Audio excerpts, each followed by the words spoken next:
Hi! இன்னைக்கு ஒரு டேஸ்ட்டான ப்ளஸ் ரொம்ப ரொம்ப ஜூஸியான தந்தூரி சிக்கன் ரெசிபி தாங்க உங்களோட ஷேர் பண்ணிக்க போகிறேன்.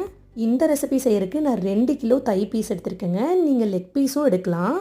இதுக்கு 3 டீஸ்பூன் உப்பு அண்ட் 3 டேபிள் ஸ்பூன் மிளகாத்தூள் அண்ட் அரை லெமனை பிழிஞ்சு நல்லா பிசைஞ்சிட்டு சிக்கனோட சேர்த்து நல்லா ஊற வச்சுருங்க. 2 மணி நேரம் ஊறணுங்க. அப்போ தான் சிக்கனோட எல்லா பக்கம் உப்பு காரம் நல்லா பிடிக்கும். செகண்ட் மேரினேஷனுக்கு 1 tablespoon tandoori masala, 2 tablespoon மல்லித்தூள், 1 டேபிள் ஸ்பூன் கரம் மசாலா, அரை டேபிள் ஸ்பூன் மஞ்சத்தூள், அரை டேபிள் ஸ்பூன் மிளகாத்தூள், 2 டேபிள் ஸ்பூன் இஞ்சி பூண்டு பேஸ்ட்டு, 3 டேபிள் ஸ்பூன் தயிர் அண்ட் ஒரு பெரிய வெங்காயத்தை இது மாதிரி கொரகரப்பாக இடித்து சேர்த்துக்குங்க. இது பயங்கரமான டேஸ்ட் கொடுக்கும். அப்புறம் இந்த மசாலாக்கு தேவையான உப்பு சேர்த்து நல்லா கலக்கி ஊற வச்சிருக்க சிக்கனையும் சேர்த்து 2 table spoon garam masala and 2 table spoon எண்ணெயும் சேர்த்து ஓவர் நைட் ஊற வச்சு எடுத்துக்கோங்க.